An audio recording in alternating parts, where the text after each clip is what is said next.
충청도 어느 고을, 혼례를 치른 첫날 밤, 신방에서 갑작스러운 일이 벌어졌습니다.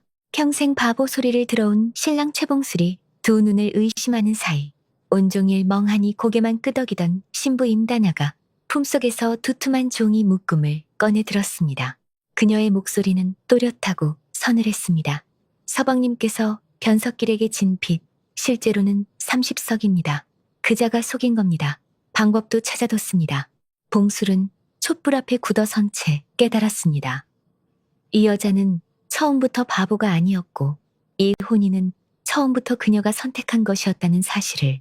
충청도 어느 고을, 혼례를 치른 첫날 밤, 신방에서 갑작스러운 일이 벌어졌습니다.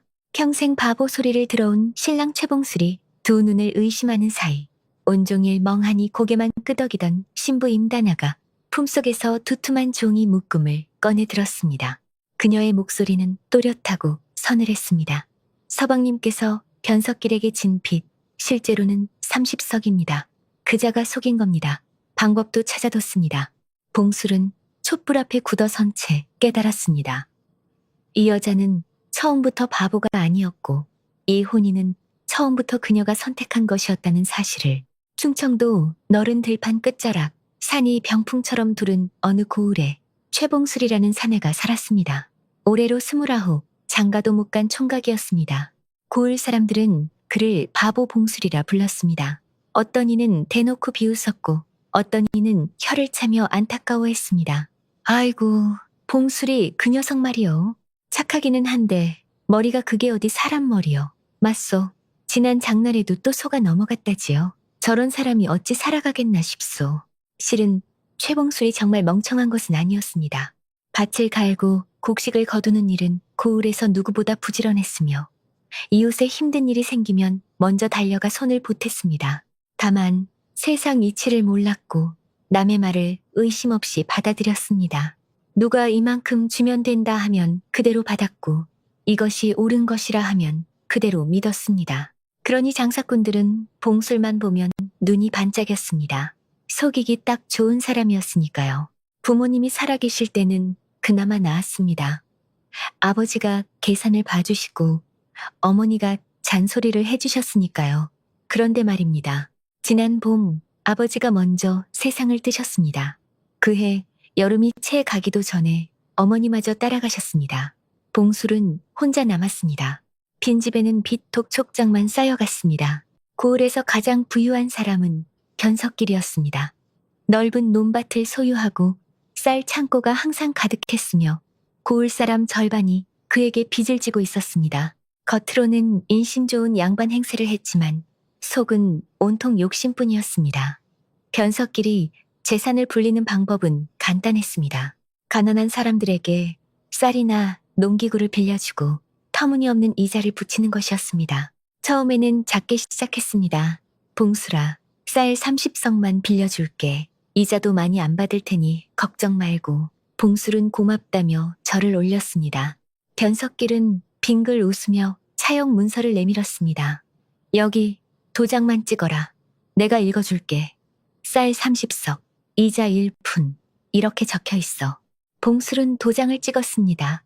그러나 실제 문서에는 쌀 40석, 이자 2푼으로 적혀 있었습니다. 변석길이 소리내어 읽을 때와 달리 써놓은 것이었습니다. 그것만이 아니었습니다. 봉술이 변석길, 집에서 일을 해도 제대로 계산해주지 않았습니다. 봉술아, 오늘 종일 수고했다. 품꽃은 쌀 한 대로 치자. 다른 사람들은 같은 일을 하고 한 대 반을 받았습니다. 그러나 봉술은 그것을 몰랐습니다. 그저 고맙다며 받아들였습니다. 변석길은 봉술이 일한 날짜도 제멋대로 기록했습니다. 100날을 일했는데 장부에는 50날로 적어놓고는 태연하게 말했습니다. 봉술아, 내가 일한 것으로 빚에서 이만큼 빼줬어. 고맙게 생각해. 봉술은 또 절을 올렸습니다. 이렇게 몇 해가 흐르자 처음 30석이었던 빚은 어느새 100석이 넘어버렸습니다. 변석길이 마음대로 이자를 더하고 품권은 제대로 빼주지 않았기 때문입니다. 어느 날 변석길은 아내와 마루에 앉아 술을 마시며 말했습니다. 봉술이, 그놈 정말 쓸모있는 놈이야. 계산도 못하고 따지지도 않으니 이런 놈은 평생 부려먹어도 돼. 견석길의 아내가 킥킥거렸습니다. 그나저나 그놈이 장가를 간다지 않소. 응, 들었어. 바보 여자를 데려온다더군. 허, 바보리 만나면 더 좋지 뭐. 식구가 늘면 살기 더 힘들어질 테고 그러면 빚은 더 불어날 테니 나는 더 오래 부려먹을 수 있고. 견석길은 술잔을 들어 단숨에 비웠습니다. 입가에 비열한 미소가 번졌습니다. 봉술은 그런 줄도 모르고 그날도 변석길의 뒷밭에서 땀을 흘리며 일하고 있었습니다. 어느 봄날 저녁, 고을 이장 조두만이 봉술의 집을 찾아왔습니다. 봉술아, 있나? 아, 이장님, 어서 드십시오. 봉술은 황급히 마루를 쓸고 자리를 내주었습니다. 조두만은 담배를 꺼내 물고 천천히 말문을 열었습니다. 봉술아, 내가 오늘 좋은 소식을 가져왔네. 혼담일세, 자네 장가보낼 처자를 구했어.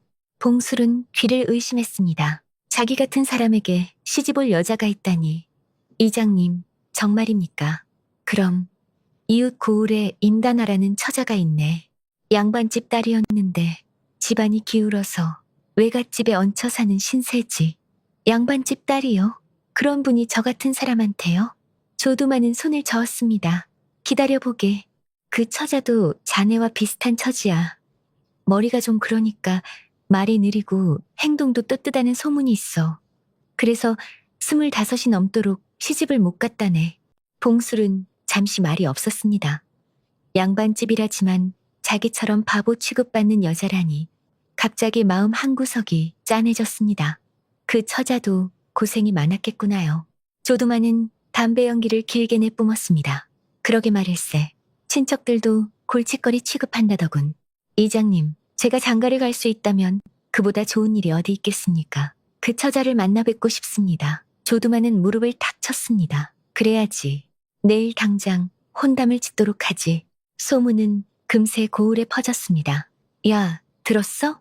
봉수리가 장가 간대. 뭐, 진짜로? 누가 그런 사람한테 딸을 줘. 이웃 고을 양반집 딸이래.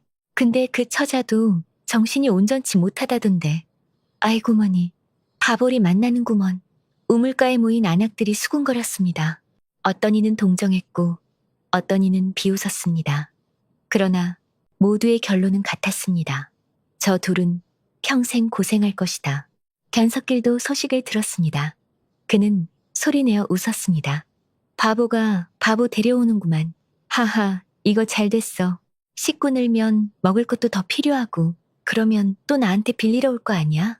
빚은 더 쌓이고 나는 평생 부려먹을 수 있지. 견석길은 장부를 펼쳐보며 흡족해했습니다. 봉술의 이름 옆에 적힌 숫자가 점점 커질 생각에 기분이 좋았습니다. 혼례는 보름 후에 치러졌습니다. 봉술의 집 마당은 좁았습니다.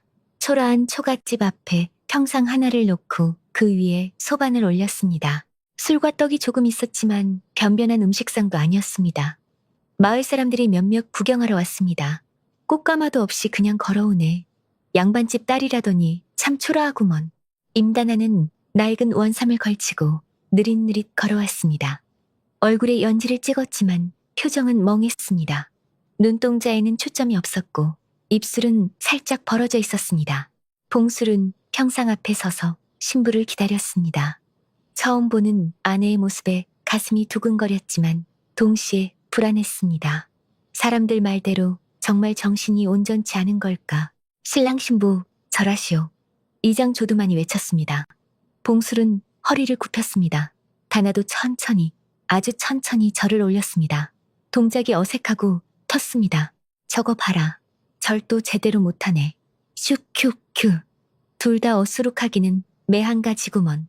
마을 사람들이 숨죽여 웃었습니다. 봉술은 얼굴이 화끈거렸지만 참았습니다. 다나는 아무 반응이 없었습니다. 그저 멍하니 앞을 바라볼 뿐이었습니다. 견석길도 혼례에 참석했습니다. 버젓이 상석에 앉아 술을 마셨습니다. 봉술아, 혼례 축하한다. 이제 식구가 늘었으니 더 열심히 살아야지. 예, 감사합니다. 빚도 있으니 부부가 힘을 합쳐서 갚아야 할 거야. 알겠나? 예, 명심하겠습니다. 변석길은 속으로 웃음이 나왔습니다. 이제 봉술만 부려먹는 게 아니라 아내까지 부려먹을 수 있겠구나. 둘 다 글도 모르고 계산도 못할 테니 참 좋다. 해가 지고 손님들이 하나둘 떠났습니다. 마당이 텅 비었습니다. 봉술은 다나를 신방으로 이끌었습니다. 다나는 느릿느릿 따라왔습니다. 그렇게 첫날 밤이 시작되었습니다. 신방에는 작은 촛불 하나만 켜져 있었습니다. 봉술은 문을 닫고 다나를 바라봤습니다.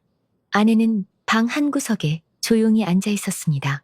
여전히 고개를 숙이고 눈은 허공을 보고 있었습니다. 봉술은 어색했습니다. 혼례를 치렀지만 이 여자와 무슨 말을 나눠야 할지 몰랐습니다. 부인, 봉술이 조심스럽게 불렀습니다. 다나는 천천히 고개를 들었습니다. 그러나 대답은 없었습니다. 그저 멍하니 봉술을 바라볼 뿐이었습니다. 봉술은 가슴이 답답했습니다.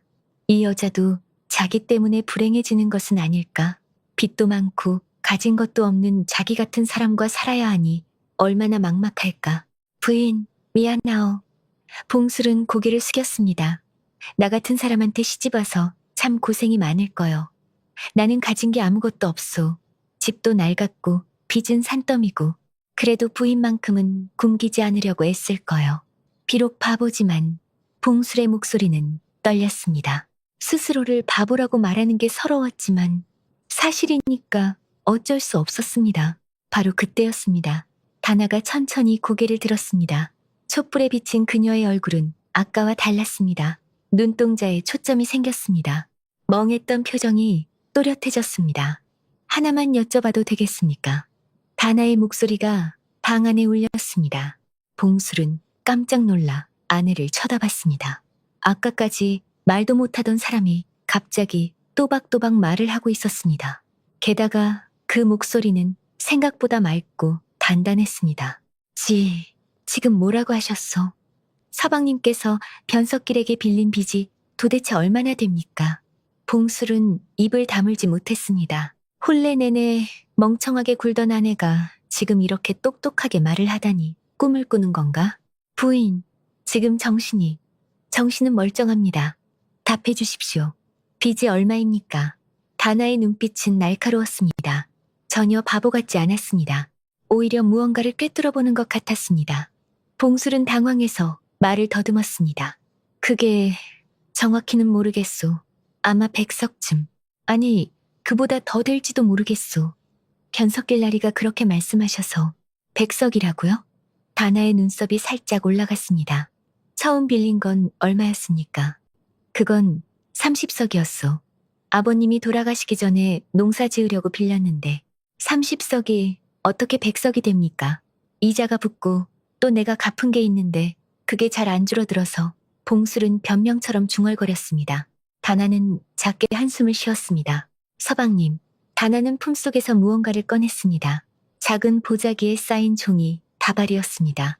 그녀는 그것을 조심스럽게 펼쳤습니다. 이게 뭐요? 제가 조사한 것입니다. 조사. 봉술은 어리둥절했습니다. 다나는 종이를 촛불 가까이 가져가 비쳤습니다. 거기에는 빽빽하게 글씨가 적혀 있었습니다. 서방님께서 변석길에게 실제로 빌린 것은 30석이 맞습니다. 그러나 문서에는 40석으로 적혀 있습니다. 처음부터 10석을 더 적어 놓은 겁니다. 뭐라고요? 그뿐만이 아닙니다. 이자도 한 푼이라 했지만 문서에는 2푼으로 적혀 있습니다. 서방님께서 일하신 품권도 제대로 계산되지 않았습니다. 봉술은 머리가 멍해졌습니다. 자기가 이렇게 속고 있었다는 말인가? 다나는 봉술의 눈을 똑바로 보며 말했습니다. 그 빚 갚을 수 있습니다. 갚을 수 있다고요? 네, 제가 방법을 찾았습니다. 봉술은 아내를 멍하니 바라봤습니다. 아까까지 바보처럼 보이던 이 여자가 지금은 누구보다 똑똑해 보였습니다. 이게 대체 어떻게 된 일인가? 촛불이 흔들렸습니다. 그림자가 벽에 일렁였습니다. 봉술은 꿈을 꾸는 것 같았습니다. 부인, 당신은 대체 설명해 드리겠습니다. 긴 이야기가 될 겁니다. 다나는 조용히 미소 지었습니다. 그 미소에는 온갖 비밀이 담겨 있었습니다. 다나는 종이를 펼쳐놓고 차근차근 설명하기 시작했습니다. 서방님, 혼례 때 제가 바보처럼 굴었던 거 눈치채셨습니까? 그게 바보가 아니란 말이요. 네, 일부러 그랬습니다. 봉술은 더욱 혼란스러웠습니다. 왜 그런 짓을? 사람들이 저를 경계하지 않게 하려고요. 바보로 보이면 아무도 조심하지 않습니다. 그래야 진실을 알아낼 수 있으니까요. 다나는 종이 위에 글자를 손가락으로 짚었습니다. 혼례 전에 저는 이 고을에 몇 번 왔습니다. 외갓집 어른을 따라왔다는 핑계로요. 그때 장터를 돌아다니며 사람들 이야기를 들었습니다. 무슨 이야기를요? 서방님에 대한 이야기요. 그리고 변석길이라는 자에 대한 이야기도요. 그런데 말입니다. 다나가 처음 이 고을 장터에 발을 들인 것은 사실 우연이었습니다. 사람들 사이를 멍한 표정으로 어슬렁거리다가 저울 앞에서 벌어진 일을 목격하게 된 것이었습니다. 장터 한쪽에서 쌀을 팔러 온 농부가 변석길의 종에게 분명히 두 섬을 건넸는데 값을 치를 때는 한 섬값밖에 받지 못하고 있었습니다. 농부는 어리둥절했지만 상대가 변석길의 종이니 감히 따지지 못했습니다. 다나는 그 광경을 지켜보며 속으로 생각했습니다. 이 자들이 여기서도 이런 짓을 하고 있구나. 그날 저녁 다나는 장터 주막 귀퉁이에 멍하니 앉아 있었습니다. 그때 안악들의 이야기가 귀에 들어왔습니다. 이 고을에 최봉술이라는 총각이 있는데 착하기는 한데 너무 순하다고, 남한테 속기만 하고 산다고, 변석길한테도 몇 해를 당하고 있다고. 다나는 귀를 기울였습니다. 그런데 그 사람이 빗실이지만 약속은 꼭 지키려 애쓴다고, 힘든 일이 있어도 남을 탓하지 않는다고 했습니다. 다나는 생각했습니다. 이 사람을 직접 봐야 하겠다. 몇 달에 걸쳐 다나는 봉수를 멀리서 지켜봤습니다. 어느 날은 봉술이 무거운 짐을 지고 가다가 길에 넘어진 노파를 일으켜 세우는 것을 보았습니다. 강복주의 심부름이라 늦으면 혼날 것이 뻔한 상황이었습니다. 그러나 봉술은 노파의 옷에 묻은 흙을 털어드리고 집까지 모셔다 드렸습니다. 또 어느 겨울날에는 품빼수로 받은 쌀을 들고 가다가 과부가 아이 둘을 키우는 집 앞에서 발걸음을 멈추는 것을 보았습니다. 봉술은 아무 말 없이 쌀 절반을 그 집 마루에 올려놓고 조용히 걸어갔습니다. 자기도 가난한 처지에 그것으로 충분했습니다. 다나는 결심했습니다. 이 사람이라면 제가 똑똑하다 해도 해치지 않을 것이다. 그래서 다나는 외삼촌 이광태에게 부탁했습니다. 이 고을의 최봉술이라는 사람에게 저를 시집 보내달라고. 이광태는 기뻐했습니다. 바보 조카를 떠맡길 곳이 생겼으니까요. 게다가 상대도 바보라고 하니 마침 잘 됐다고 했습니다. 이광태는 몰랐습니다. 다나가 처음부터 봉술을 선택했다는 것을. 봉술은 목이 메었습니다. 자기는 그저 주어진 혼처에 감사했을 뿐인데 다나는 모든 것을 계획하고 선택했던 것이었습니다. 부인, 나는 가진 것도 없고 빚만 잔뜩인 사람인데 왜 나를 택하셨소? 다나는 봉술의 두 손을 잡았습니다. 따뜻한 손이었습니다. 재물보다 소중한 것을 찾았기 때문입니다. 저를 사람으로 대해주실 분을 찾은 겁니다. 눈물이 다나의 눈가에 맺혔습니다. 제가 살아온 이야기를 들어주시겠습니까? 봉술은 고개를 끄덕였습니다. 다나는 천천히 입을 열었습니다. 저는 충청도 서쪽 작은 고을의 양반집에서 태어났습니다. 아버지는 향반이셨고 어머니는 몰락한 사대부 집안의 딸이셨습니다. 부유하지는 않았지만 가족이 함께 있어 행복했습니다. 아버지는 제게 천자문을 가르쳐 주셨습니다. 딸이라도 글을 알아야 집안 살림을 제대로 꾸릴 수 있다고 하셨습니다. 어머니는 장사하는 법과 주판을 가르쳐 주셨습니다. 무명을 살 때 어떻게 계산해야 손해를 보지 않는지, 곡식을 저장할 때 어떻게 해야 하는지 자세히 알려주셨습니다. 그런데 말입니다. 제가 15 되던 해 아버지께서 한양에 볼 일이 있어 가셨다가 병을 얻으셨습니다. 돌아오시는 길에 몸이 점점 안 좋아지셨고 집에 도착하셨을 때는 이미 다나는 말을 잊지 못했습니다. 봉술은 그녀의 손을 더 꽉 잡았습니다. 한 달을 앓으시다가 돌아가셨습니다. 그런데 설상가상으로 아버지께서 친구분의 빚보증을 서셨던 게 드러났습니다. 그분이 사업에 실패하시어 빚을 갚지 못하자 저희 집으로 독촉이 들어왔습니다. 엄청난 액수였습니다.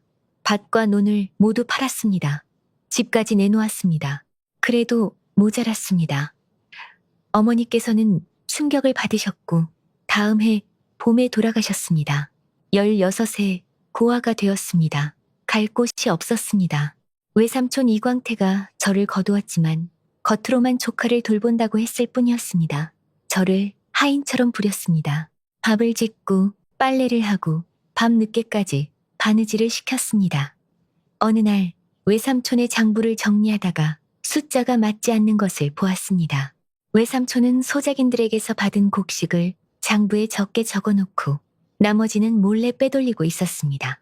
저는 모른 척하려 했습니다. 그런데 외삼촌이 제 표정을 보셨습니다. 그날부터 집안 분위기가 달라졌습니다. 본 것을 입 밖에 내면 너도 무사하지 못할 거라고 하셨습니다. 그래서 결심했습니다. 차라리 바보가 되자고. 다나는 촛불을 바라봤습니다. 그 눈에 슬픔이 어렸습니다. 일부러 말을 더듬기 시작했습니다. 시킨 일을 천천히 했고 간단한 심부름도 제대로 못하는 척했습니다. 처음엔 의심했지만 점점 믿게 되었습니다. 제가 정말 정신이 온전하지 않다고 생각하게 된 겁니다. 몇 해나 그렇게 사셨소?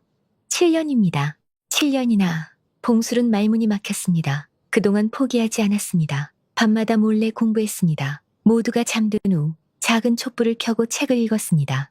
들키지 않으려고 이불을 접어 문틈을 가렸습니다. 빛이 새어나가지 않게요. 발소리가 들리면 재빨리 불을 끄고 누웠습니다. 그리고 장터에 심부름을 갈 때마다 사람들의 거래를 지켜봤습니다. 쌀값이 어떻게 정해지는지, 품뻥은 얼마가 적당한지 모두 머릿속에 새겨놓았습니다. 그래야 언젠가 쓸모가 있을 거라 믿었습니다. 작년 가을이었습니다. 외삼촌이 저를 불렀습니다. 혼담이라고 했습니다. 처음에는 시집을 보내주려나 생각했습니다. 그러나 아니었습니다. 다나의 목소리가 차가워졌습니다. 나이 많은 쌀장수의 첩으로 보내려는 것이었습니다. 그 사람은 환갑을 넘긴 노인이었고 이미 처자식도 있었습니다. 봉술은 주먹을 불끈 쥐었습니다. 그건 너무하오. 그때 깨달았습니다.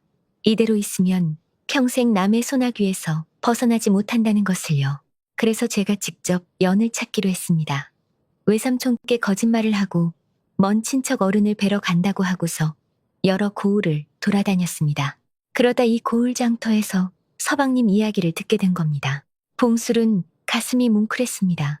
다나의 이야기를 듣는 내내 그의 손은 떨리고 있었습니다. 부인, 나한테 시집 오겠다고 결심하셨을 때 무섭지 않으셨소? 다나는 고개를 저었습니다. 서방님은 남을 속이지 않으십니다. 약한 사람을 괴롭히지 않으십니다. 욕심을 부리지 않으십니다. 그런 분이라면 제가 똑똑하다는 것을 알아도 해치지 않으실 거라고 생각했습니다. 봉술은 고개를 들어 아내를 봤습니다. 다나의 눈빛은 진지했습니다. 그 눈 안에 7년의 세월이 담겨 있었습니다. 두 사람은 촛불 앞에 조용히 앉아 있었습니다. 긴 침묵 끝에 봉술이 물었습니다. 그래서 빚을 정말 갚을 수 있단 말이오? 네, 반드시 갚을 수 있습니다. 다나의 눈빛에는 확신이 가득했습니다. 서방님께서 도와주셔야 합니다. 내가 뭘 해야 하오? 서류에 도장을 찍으실 때는 반드시 저한테 먼저 보여주십시오. 견석길이 무언가를 빌려주겠다고 해도 거절하십시오. 그리고 제가 바보처럼 굴어도 모른 척 해주십시오. 알겠소. 봉술은 고개를 끄덕였습니다. 이 여자를 믿기로 했습니다. 그 밤은 깊어갔습니다. 그러나 두 사람의 마음은 어느 때보다 밝았습니다. 다음 날 아침, 다나는 다시 바보가 되었습니다. 부인, 밥상 차리오. 봉술이 부르자 다나는 느릿느릿 일어났습니다. 눈빛은 멍했고 동작은 텄습니다. 어젯밤 또렷했던 여자의 모습은 온데간데 없었습니다. 봉술은 놀랐지만 내색하지 않았습니다. 마을 우물가에서 안악들이 수군거렸습니다. 저기 봉술이네 세대곤다. 어제 홀레 올린 처자 말이지. 진짜 바보더라. 말도 제대로 못하던데. 다나는 물동이를 들고 천천히 우물로 다가갔습니다. 발걸음이 어색했고 물동이를 기울어지게 들었습니다. 아이고, 제대로 들지도 못하네. 한 안악이 웃으며 물동이를 바로 잡아줬습니다. 고맙습니다. 다나는 더듬거리며 말했습니다. 안악들은 혀를 찼습니다. 그러나 다나의 귀는 바짝 세워져 있었습니다. 안악들의 이야기를 하나도 놓치지 않으려고. 저번에 우리 집 영감도 변석길한테 당했다니까. 뭘 당했는데? 쌀을 팔았는데 저울이 이상했대. 분명 한 섬을 팔았는데 값은 반 섬값만 받았다나. 어머, 그거 사기 아니야? 그러게. 근데 뭐 어쩌겠어. 힘 있는 양반인데. 다나는 물동이를 들고 천천히 걸어갔습니다. 머릿속으로는 방금 들은 이야기를 되새겼습니다. 저울 속임수. 이것도 기록해야 한다. 집으로 돌아온 다나는 봉술이 떠난 후 문을 걸어 잠갔습니다. 그리고 숨겨둔 종이를 꺼내 빠르게 글을 적었습니다. 변석길, 저울 속임수 사용, 쌀 한 섬을 반 섬으로 계산, 피해자 다수 추정, 다나는 날짜와 증인 이름까지 적었습니다. 장부는 점점 두꺼워졌습니다. 한편 봉술은 변석길의 밭에서 일하고 있었습니다.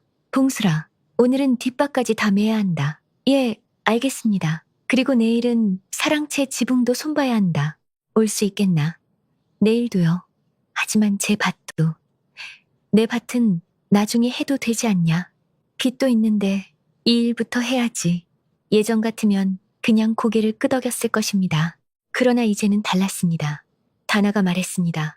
모든 것을 기억하라고. 알겠습니다. 내일도 오겠습니다. 저녁에 집으로 돌아온 봉술은 다나에게 말했습니다. 부인, 오늘도 품 깬 이야기는 안 나왔소. 다나는 장부를 펼쳤습니다. 좋습니다. 그럴수록 좋습니다. 왜요? 증거가 쌓이는 겁니다. 서방님께서 일하신 날이 많을수록 품종을 안 준 기록이 많을수록 나중에 따질 게 많아집니다. 며칠 후 변석길이 봉수를 불렀습니다. 봉수라, 내가 쌀 한 섬 더 빌려줄까 한다. 아닙니다. 괜찮습니다. 뭐? 변석길은 당황했습니다. 봉술이 거절한 것은 처음이었습니다. 집에 아직 쌀이 좀 남아있어서요. 변석길은 의아했지만 더 묻지 않았습니다. 다나가 단단히 일러뒀던 것입니다. 새로운 빚은 절대 지지 말라고. 다나는 매일 장터에 나갔습니다. 바보인 척하며 이곳저곳을 어슬렁거렸습니다. 사람들은 그녀를 신경 쓰지 않았습니다. 그 틈에 다나는 모든 것을 듣고 보았습니다. 변석길에게 당한 사람들이 한둘이 아니었습니다. 품꿈을 제대로 못 받은 사람, 저울에 속은 사람, 서류에 사기당한 사람, 피해자가 10명이 넘었습니다. 다나는 밤마다 기록했습니다. 누가 언제 어떻게 당했는지 한 글자도 빠뜨리지 않고 어느 날 변석길이 새 차용 문서를 내밀었습니다. 봉수라, 여기 도장 찍어라. 농기구 값 정리하는 거야. 제가 집에 가서 아내와 상의하고. 아내? 그 바보 같은 안악이 뭘 안다고. 그래도 집안일은 아내와 의논해야죠. 좋아, 내일까지 가져와. 다나는 문서를 꼼꼼히 살폈습니다. 이것 보세요. 여기 쟁기값이 쌀 한 말로 적혀 있습니다. 시세는 한 대입니다. 10배를 부풀린 겁니다. 도장 찍지 마십시오. 다음 날 봉술은 문서를 돌려줬습니다. 죄송합니다만 농기구는 빌리지 않겠습니다. 변석길은 얼굴이 붉어졌지만 어쩔 수 없었습니다. 그날 저녁 변석길은 아내에게 말했습니다. 이상하네. 봉술놈이 요새 말을 안 듣는단 말이야. 전엔 모두 고개를 끄덕였는데 요새는 아내랑 상의한다며 거절하더군. 그 바보 같은 안악이 뭘 알겠어요? 신경 쓰지 마세요. 변석길도 그렇게 생각했습니다. 그러나 변석길이 몰랐습니다. 그 멍청한 안악이 지금 자기의 모든 약점을 정리하고 있다는 것을. 석 달이 지났습니다. 다나의 장부는 완성되었습니다. 어느 날 밤 다나는 봉술에게 말했습니다. 이제 준비가 끝났습니다. 피해자 명단, 증거 자료, 증인 확보 완료됐습니다. 다나는 두툼한 장부를 펼쳤습니다. 거기에는 변석길의 온갖 부정이 빽빽이 적혀 있었습니다. 이제 사람들을 모아야 합니다. 혼자서는 변석길을 이길 수 없습니다. 하지만 모두가 함께 일어선다면 다릅니다. 다나는 먼저 이장 조두만을 찾아갔습니다. 봉술과 함께였습니다. 이장님, 급히 여쭐 말씀이 있습니다. 조두만은 다나를 보고 의아해했습니다. 바보라던 안악이 이렇게 또박또박 말을 하다니. 저희 차용 문서에 문제가 있습니다. 다나는 차용 문서 사본을 꺼냈습니다. 이장님께서 증인으로 도장을 찍으셨죠. 그때 변석길이 뭐라고 말했습니까? 쌀 30석을 빌려준다고 했네. 이자는 한 푼이라고 단아는 문서를 펼쳤습니다. 하지만 여기엔 40석, 이자, 2푼으로 적혀 있습니다. 조두만은 눈을 크게 떴습니다. 뭐? 그럴 리가? 직접 보십시오. 조두만이 문서를 자세히 보자 얼굴이 굳어졌습니다. 이건 분명 30석이라고 들었는데 변석길이 속인 겁니다. 이장님도 저희 서방님도 조두만은 주먹을 쥐었습니다. 이런 나쁜 놈이 이장님만 당한 게 아닙니다. 단아는 장부를 보여줬습니다. 거기에는 마을 사람들의 피해 기록이 가득했습니다. 이장님이 사람들을 모아주십시오. 혼자서는 변석길을 이길 수 없습니다. 하지만 함께라면 가능합니다. 조두만은 고개를 끄덕였습니다. 알겠네. 내가 사람들에게 연락하겠네. 사흘 후 저녁, 봉술의 집 마당에 사람들이 모였습니다. 김서방, 박서방, 신서방, 오서방 모두 변석길에게 피해를 본 사람들이었습니다. 봉술아, 우리를 왜 부른 거냐? 사람들은 궁금해했습니다. 봉술은 다나를 바라봤습니다. 다나는 천천히 앞으로 나섰습니다. 이제 더 이상 바보 연기를 할 필요가 없었습니다. 여러분, 제가 여러분을 모신 이유가 있습니다. 사람들은 깜짝 놀랐습니다. 바보라던 봉술의 아내가 이렇게 똑똑하게 말을 하다니. 저 안하게 말을 하네. 목소리가 또렷하잖아. 다나는 침착하게 말했습니다. 제가 그동안 바보인 척했습니다. 여러분을 속인 건 죄송합니다. 하지만 그래야만 진실을 알아낼 수 있었습니다. 진실이라니? 변석길이 여러분을 속였습니다. 다나는 장부를 펼쳤습니다. 김서방님, 작년에 변석길 댁에서 사흘 일하셨죠? 그랬지. 품깸으로 쌀 얼마를 받으셨습니까? 2대. 정상 품꾼은 하루에 1대 반입니다. 사흘이면 4대 반을 받으셔야 합니다. 2대 반이 모자랍니다. 김서방은 주먹을 쥐었습니다. 박서방님, 다나는 다음 사람을 봤습니다. 작년 가을에 쌀 2섬을 변석길에게 파셨죠? 맞아. 하지만 값은 1섬 반밖에 못 받으셨습니다. 반 섬을 속인 겁니다. 내가 그때 이상하다 생각했어. 사람들이 웅성거렸습니다. 다나는 계속해서 한 명 한 명 피해 내용을 밝혔습니다. 신서방님은 차용 문서에 이자가 잘못 적혀 있고 오서방님은 농기구 값이 10배로 부풀려졌습니다. 이런 나쁜 놈이 우리를 이렇게 속였단 말이야. 사람들의 얼굴이 붉어졌습니다. 분노가 치밀어 올랐습니다. 이장 조두만이 나섰습니다. 여러분, 저도 당했습니다. 증인으로 도장을 찍었는데 문서 내용이 달랐습니다. 이장님까지요? 그렇습니다. 변석길은 우리 모두를 바보로 만들었습니다. 사람들은 분노했습니다. 그러나 동시에 두려움도 느꼈습니다. 하지만 우리가 뭘 할 수 있겠어. 변석길은 힘 있는 양반인데 혼자서는 안 됩니다. 다나가 말했습니다. 하지만 함께라면 다릅니다. 여러분 모두가 증인이 되어 주십시오. 변석길의 부정을 폭로하는 겁니다. 관아에 호소할 겁니다. 증거도 있고 증인도 많습니다. 사람들은 서로를 봤습니다. 두려움과 희망이 교차했습니다. 만약 실패하면 어떻게 되는데? 실패하지 않습니다. 다나는 두툼한 장부를 들어보였습니다. 여러분, 이대로 당하고만 살 겁니까? 아니면 함께 일어서시겠습니까? 잠시 침묵이 흘렀습니다. 그때 김서방이 먼저 손을 들었습니다. 나는 하겠네. 더 이상 당하고 싶지 않아. 나도 하지. 나도 1명, 2명 손을 들기 시작했습니다. 결국 모두가 동의했습니다. 좋습니다. 그럼 이제 변석길을 상대할 차례입니다. 다나의 눈빛이 빛났습니다. 일주일 후 변석길이 봉수를 불렀습니다. 봉수라, 앉아라. 변석길은 평상에 앉아 부채질을 하고 있었습니다. 봉수라, 내 빚이 얼마인지 아냐? 100석쯤 된다고 하셨습니다. 100석? 하하. 변석길은 비웃었습니다. 그건 옛날 얘기고 지금은 200석이 넘었다. 200석이요? 봉술은 놀랐습니다. 3달 전만 해도 100석이라고 했는데 갑자기 2배가 되었습니다. 이자가 계속 붙는 거야. 여기 다 적혀 있어. 210석이야. 봉술은 장부를 봤지만 글자를 읽을 수 없었습니다. 이걸 언제 다 갚겠냐. 열심히 일하겠습니다. 일로는 안 돼. 견석길은 부채질을 멈췄습니다. 차라리 네 밭을 내게 넘겨라. 밭이요? 그래. 네 밭이 꽤 괜찮잖아. 물이 좋고 흙도 기름져. 그걸로 빚을 정리하자. 봉술은 당황했습니다.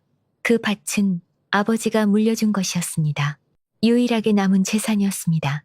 하지만 그 밭이 없으면 저는 밭 없으면 어때? 품팔이로 살면 되지. 지금도 그렇게 사는 거 아니야? 변석길의 목소리가 차가워졌습니다. 아니면 빚을 당장 갚든가.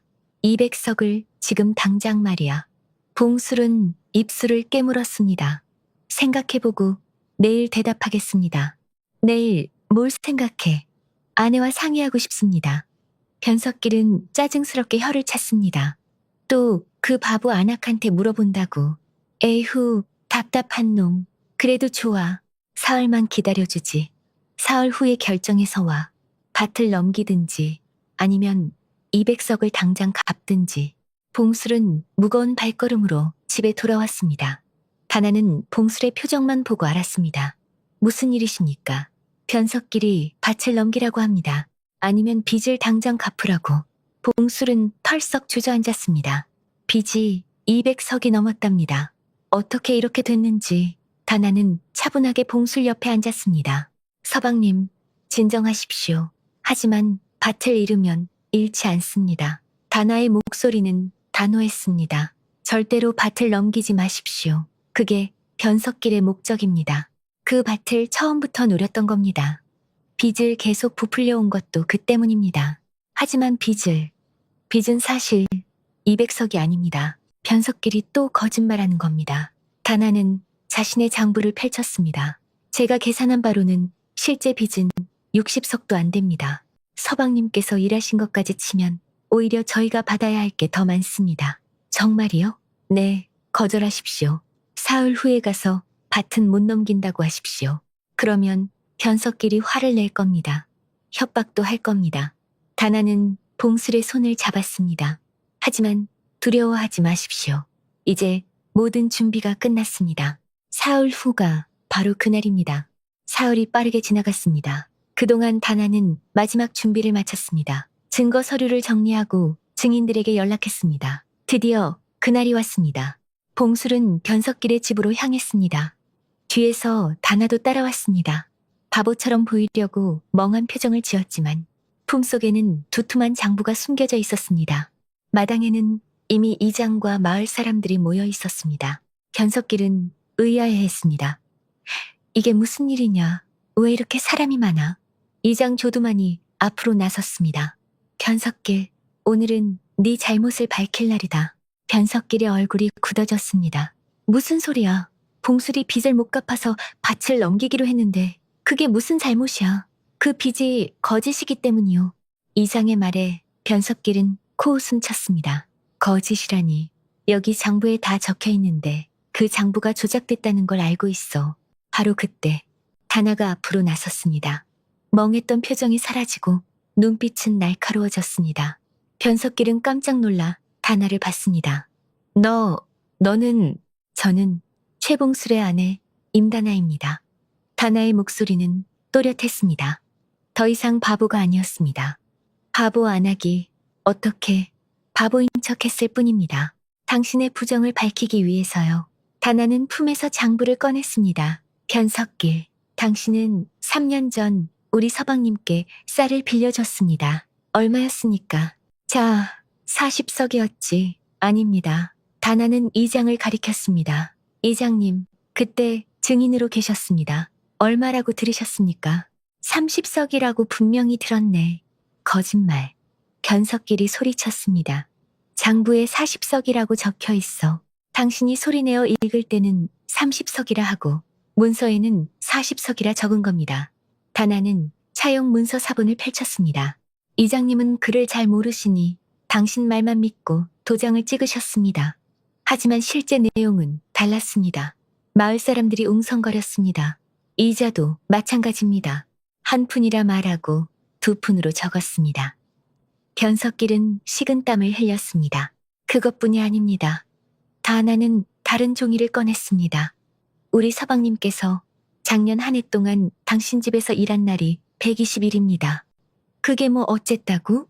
하루 품댐을 쌀 한 대, 반으로 쳐도 180대, 즉 18석입니다. 그런데 빚에서 빠진 건 고작 3석뿐입니다. 김서방이 나섰습니다. 나도 그랬소.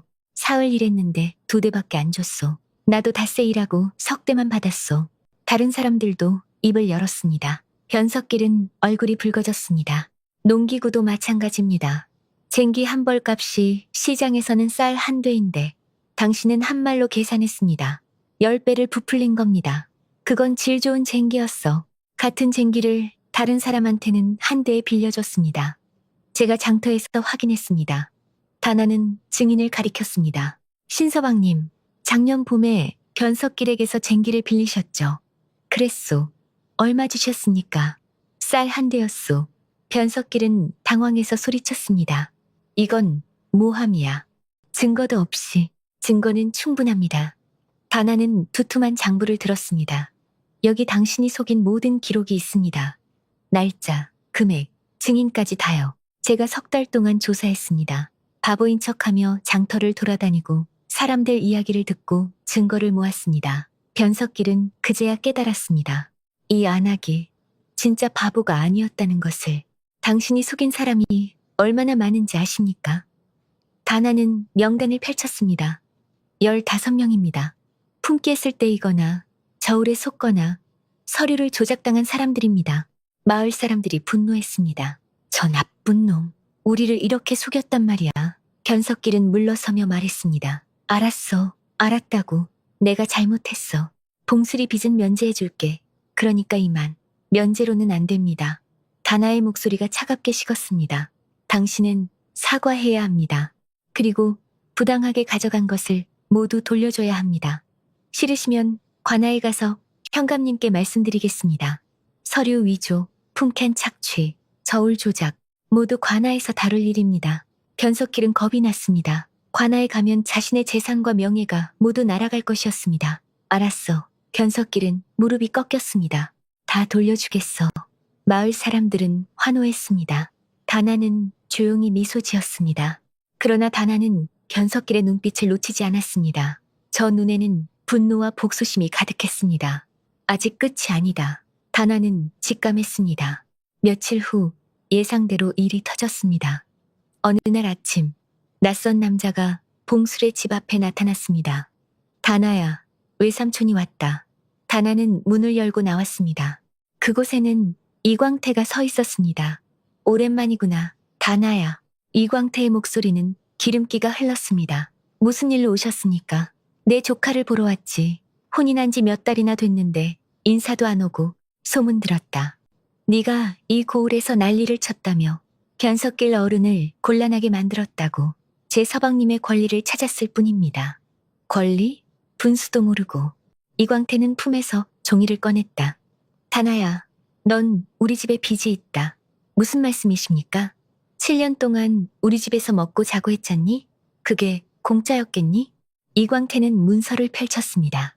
여기 보거라. 식비, 옷값, 방값 다 합쳐서 쌀 100석이다. 다나는 문서를 받아들었습니다. 잠시 훑어보더니 차갑게 웃었습니다. 이 문서는 가짜입니다. 뭐? 날짜를 보십시오. 제가 외삼촌 댁을 떠난 게 작년 봄인데 이 문서는 올해 날짜입니다. 이광태의 얼굴이 굳어졌습니다. 그건 날짜를 잘못 적은 거야. 증인도 없습니다. 이런 문서는 아무 효력이 없습니다. 이광태는 다나의 팔을 잡으려 했습니다. 지금 당장 따라와. 그때 봉술이 뛰어나왔습니다. 무슨 짓이오? 비켜. 이건 우리 집안일이야. 부인은 내 아내요. 함부로 손대지 마시오. 봉술은 다나를 감쌌습니다. 바로 그때 이장 조도만이 나타났습니다. 무슨 소란이냐? 이장님, 봉술이 외쳤습니다. 조도만은 상황을 살폈습니다. 다나는 이미 출가한 여자요. 남편이 있는데 어찌 친정으로 데려간단 말이오? 조카한테 빚이 있어. 이광태는 문서를 내밀었습니다. 조도만이 보더니 코웃음을 쳤습니다. 이게 무슨 조잡한 문서요. 날짜도 틀리고 증인도 없소. 더구나 7년 동안 조카를 돌본 것으로 빚을 만든다? 세상 모든 친척이 빚쟁이가 되겠구려. 계속 이러실 거면 관아에 알리겠소. 이광태는 물러섰습니다. 그러나 떠나기 전에 다나를 노려봤습니다. 두고 봐라. 이대로 안 끝나. 며칠 후 예상대로 관아에서 공문이 날아왔습니다. 최봉술과 임단아는 관아로 출두하라. 봉술은 떨었습니다. 부인, 이게 무슨... 변석길이 관아에 고소한 겁니다. 다나는 공문을 읽었습니다. 우리가 변석길을 협박해서 빚을 감면받았다고 주장하는군요. 협박이라니. 그럼 우리가 지는 거 아니요? 아닙니다. 다나는 단호하게 말했습니다. 우리에게는 진실이 있습니다. 증거도 있고 증인도 많습니다. 우리가 할 일은 진실을 말하는 것뿐입니다. 다나는 모든 증거 서류를 챙겼습니다. 장부, 차용문서 사본, 증인 명단, 빠짐없이 준비했습니다. 마을 사람들에게도 연락했습니다. 모두 함께 관아에 가서 증언할 겁니다. 우리는 이미 이겼습니다. 진실은 언제나 거짓을 이깁니다. 봉술은 고개를 끄덕였습니다. 두렵지만 아내를 믿기로 했습니다. 관아 앞들은 이미 사람들로 북적였습니다. 봉술 일행이 도착하자 변석길과 이광태가 먼저 와 있었습니다. 두 사람은 나란히 서서 뭔가 속삭이고 있었습니다. 저것들이 짜고 친 거였구나. 조두만이 중얼거렸습니다. 다나는 조용히 고개를 끄덕였습니다. 예상했던 일입니다.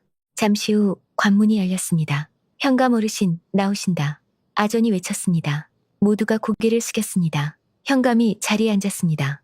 50줄의 백발 노인이었습니다. 눈매는 날카로웠지만 어딘가 자비로운 구석도 있어 보였습니다. 고소인은 누구냐? 소인 변석길입니다. 변석길이 앞으로 나왔습니다. 무슨 일로 고소했느냐? 소인이 선의로 최봉술이라는 자에게 쌀을 빌려줬습니다. 그런데 그 자의 아내 임다나라는 안악이 사람들을 모아 소인을 협박했습니다. 빚을 감면하지 않으면 관아에 거짓으로 고발하겠다고 위협했습니다. 피고인은 누구냐? 소인 최봉술입니다. 봉술이 나섰습니다. 옆에 다나도 함께 나왔습니다. 현감은 다나를 보고 잠시 놀란 듯 했습니다. 여자가 남편과 나란히 서서 현감을 똑바로 보고 있었습니다.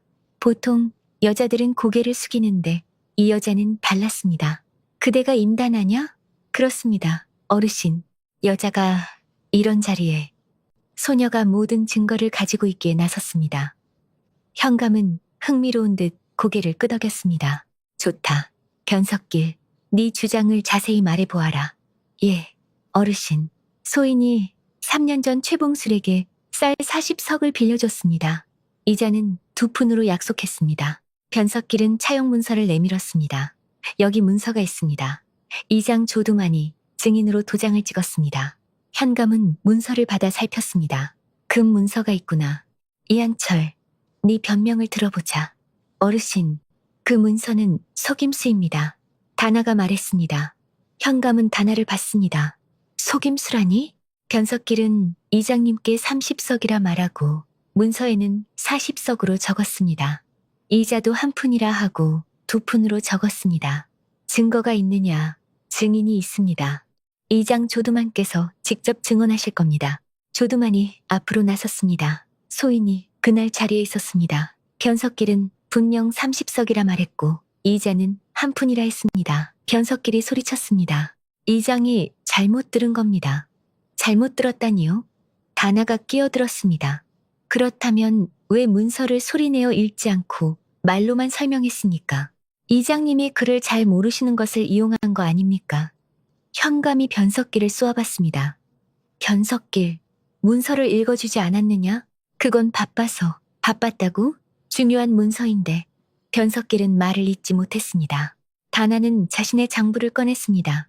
어르신, 이것을 보십시오. 이게 뭐냐?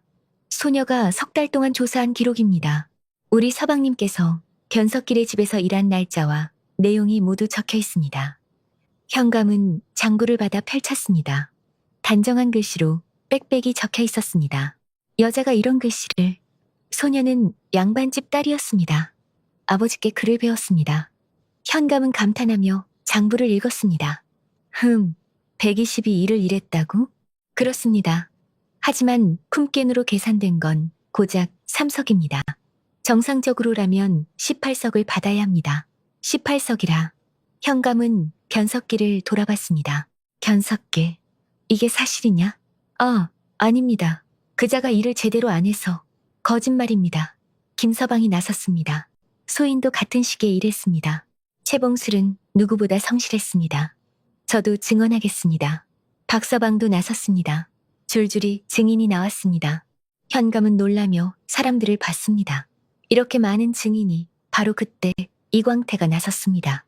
어르신, 저 안악 임단아는 제 조카입니다. 저한테 빚이 있는데 갚지 않고 달아났습니다. 이광태는 문서를 내밀었습니다. 현감이 받아보더니 코웃음 쳤습니다. 이게 무슨 조잡한 문서냐. 날짜도 엉망이고 증인도 없구나.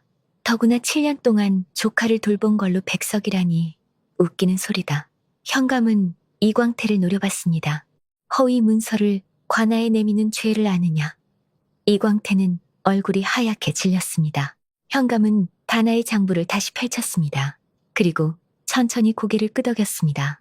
장부를 여러 번 넘기고 한참을 들여다보더니 변석길에게 물었습니다. 변석길, 이 장부의 기록이 거짓이라고 주장하겠느냐? 그렇습니다. 저 안악이 꾸며낸 겁니다. 꾸며냈다고? 현감은 차갑게 웃었습니다. 이 장부에는 날짜와 증인이 모두 명확하다. 심지어 내가 다른 사람들에게 준 품계과 비교까지 되어 있다.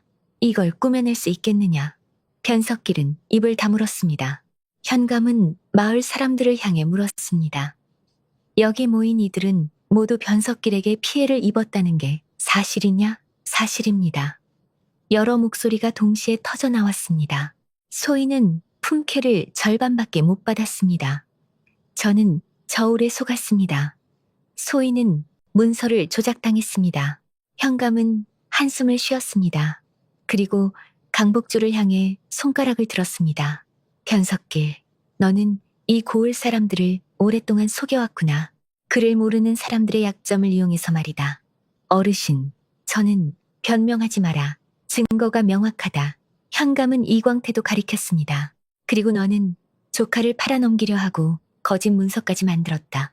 둘 다 죄가 무겁다. 이제 판결을 내리겠다. 관아, 앞들이 조용해졌습니다. 모두가 숨을 죽였습니다. 첫째, 최봉술의 빚은 30석이 맞다. 변석길이 주장한 40석, 200석 운우는 모두 거짓이다. 어르신, 변석길이 비명처럼 외쳤습니다. 현감은 개의치 않고 말을 이었습니다. 둘째, 최봉술이 변석길의 집에서 일한 날은 122일, 정상 품점을 계산하면 18석이다. 그러나 변석길은 3석만 계산했다. 차액 15석을 즉시 돌려주어라. 마을 사람들이 웅성거렸습니다. 셋째, 최봉술의 원래 빚 30석에서 15석을 빼면 15석이 남는다. 이자를 정상대로 한 푼으로 계산하면 총 18석이 된다. 현감은 장부를 덮었습니다. 결론적으로 최봉술은 변석길에게 18석만 빚지고 있다. 18석, 봉술은 믿을 수 없다는 표정이었습니다. 200석이라던 빚이 18석이라니. 넷째, 변석길은 최봉술뿐 아니라 다른 마을 사람들에게도 같은 짓을 했다. 부당하게 가져간 품계과 곡식을 모두 돌려주어라. 어르신, 그건 너무 많습니다. 많다고? 내가 속여서 가져간 게 많다는 뜻이로구나. 현감의 목소리가 차가워졌습니다. 변석길, 너는 문서 위조, 품껜 착취, 저울 조작의 죄로 곤장 50대에 처한다. 또한 1년 동안 관아의 감시를 받을 것이다. 그리고 이광태라는 자, 현감이 이광태를 받습니다.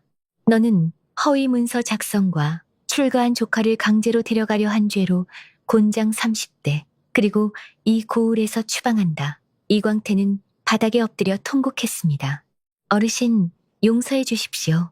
용서? 법 앞에 용서는 없다. 이한철과 임다나에게는 아무런 죄가 없다. 오히려 정의를 세운 공이 있다. 현감은 다나를 보며 고개를 끄덕였습니다. 특히 임다나, 네가 모은 증거가 없었다면 진실을 밝히기 어려웠을 것이다. 여자의 몸으로 대단한 일을 해냈구나. 다나는 깊이 절했습니다. 어르신의 공정한 판결 덕분입니다. 공정함은 당연한 것이다. 다만 용기 있게 나선 네가 기특하다. 현감은 자리에서 일어났습니다. 이것으로 판결을 마친다. 마을 사람들이 일제히 절했습니다. 관아 앞들에서 환호성이 터져나왔습니다. 이겼다. 정의가 승리했어. 봉술아, 축하한다. 사람들은 봉술과 다나를 둘러싸고 기뻐했습니다. 봉술은 눈물을 흘렸습니다. 부인, 우리가 정말 이긴 거요? 네, 서방님, 이겼습니다. 다나도 눈시울이 붉어졌습니다. 변석길과 이광태는 아전들에게 끌려갔습니다. 곤장을 맞으러 가는 길이었습니다. 이럴 수가, 이럴 수가. 변석길은 중얼거렸습니다.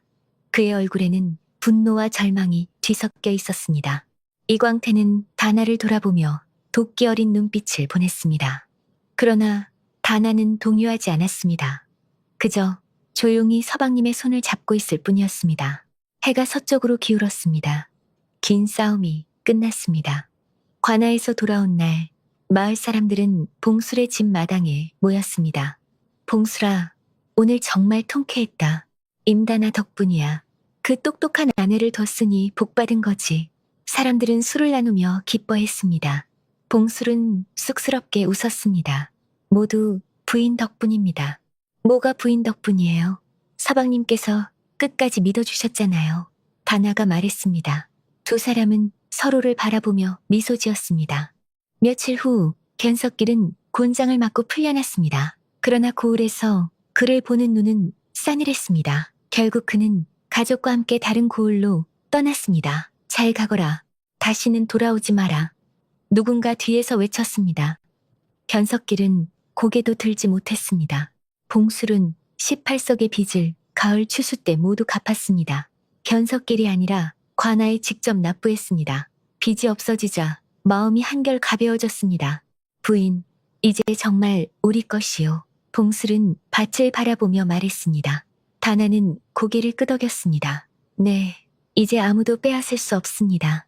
계절이 바뀌었습니다. 마을에도 변화가 일어났습니다. 사람들은 이제 문서를 쓸 때 다나를 찾았습니다.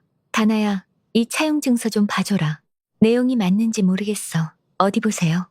다나는 문서를 꼼꼼히 읽어줬습니다. 여기 이자가 너무 높습니다. 정상은 한 푼인데 두 푼으로 적혀 있네요. 아니, 그럼 또 속을 뻔했네. 고쳐서 다시 쓰십시오. 제가 증인으로 도장 찍어 드리겠습니다. 다나는 마을의 지혜로운 조언자가 되었습니다. 장터에서 물건값을 흥정할 때도, 소작 계약을 맺을 때도 사람들은 다나의 의견을 구했습니다. 봉술도 달라졌습니다. 여전히 순박했지만 이제는 자신의 권리를 지킬 줄 알았습니다. 봉술아, 이 일 해주면 쌀 한 대 줄게. 아닙니다. 이 일은 한 대 반이 맞습니다. 뭐? 내가 언제부터? 제 부인이 알려줬습니다. 이제 저도 정당한 값을 받을 줄 압니다. 사람들은 더 이상 봉수를 바보라 부르지 않았습니다. 이듬해 봄, 다나의 배가 불러왔습니다. 부인, 조심하시오. 봉술은 다나가 걷는 것조차 조마조마했습니다. 여름이 되어 아들이 태어났습니다. 튼튼한 사내아이였습니다. 이름을 뭐라 지을까요? 부인이 지어주시오. 그럼 정훈이라 부르면 어떨까요? 바르고 구름처럼 자유롭게 자라라는 뜻으로요. 정훈이라 좋은 이름이요. 정훈이가 돌이 지났을 무렵 고을에 새로운 이장이 뽑혔습니다. 놀랍게도 봉술이었습니다. 봉술이가 이장이라니. 하지만 그보다 적임자가 어디 있겠소. 정직하고 성실한 데다 지혜로운 아내까지 있지 않소. 사람들은 기꺼이 봉술을 뽑았습니다. 조두만은 나이가 들어 물러나며 흐뭇해했습니다. 봉술아, 잘 부탁한다. 내 부인과 함께라면 이 고을이 더 좋아질 거야. 최선을 다하겠습니다. 세월이 흘렀습니다. 봉술과 다나는 아이를 둘 더 낳았습니다. 딸 하나, 아들 하나. 다나는 아이들에게 글을 가르쳤습니다. 아들뿐 아니라 딸에게도. 아낙한테까지 글을 가르치면 사람들이 뭐라 하지 않을까요? 내 아비가 뭐라 하더냐. 좋다고 하셨습니다. 그럼 됐다. 사람들이 뭐라 해도 배워야 할 건 배워야 한다. 다나는 웃으며 딸의 머리를 쓰다듬었습니다. 어느 가을날, 봉술과 다나는 마당에 나란히 앉아 있었습니다. 창고에는 쌀이 가득했고 아이들은 마당에서 뛰어놀고 있었습니다. 부인, 우리가 처음 만난 게 엊그제 같은데 벌써 10년이 지났소. 그러게요. 참 많은 일이 있었습니다. 부인을 만난 게 내 평생 최고의 행운이요. 저야말로 서방님을 만나서 행복합니다. 두 사람은 손을 맞잡았습니다. 마을 어귀에서 아이들이 놀고 있었습니다. 야, 너희 봉술 아저씨 알아? 응, 우리 이장님이시잖아. 우리 어미가 그러는데 예전엔 바보라고 불렸대. 무슨 소리야? 아저씨가 바보라니. 누구보다 착하고 정직하신데. 다나 아주머니도 원래 바보였대. 에이, 거짓말. 아주머니는 마을에서 제일 똑똑하신 분이야. 아이들은 깔깔 웃으며 뛰어다녔습니다. 해가 저물었습니다. 봉술과 다나는 저녁상을 마주했습니다. 소박하지만 따뜻한 밥상이었습니다. 촛불이 방을 밝혔습니다. 처음 만난 그날 밤처럼. 그러나 이제는 달랐습니다. 숨길 것도 두려울 것도 없었습니다. 바보라 불렸던 두 사람은 이제 누구보다 지혜롭게, 누구보다 당당하게 살고 있었습니다. 그들의 이야기는 마을에서 오래도록 전해졌습니다. 진짜 어리석음은 남을 속이고 욕심을 부리는 것이고, 진짜 지혜는 정직하고 서로를 믿는 것이다. 사람들은 그렇게 말하며 최봉술과 임다나를 기억했습니다.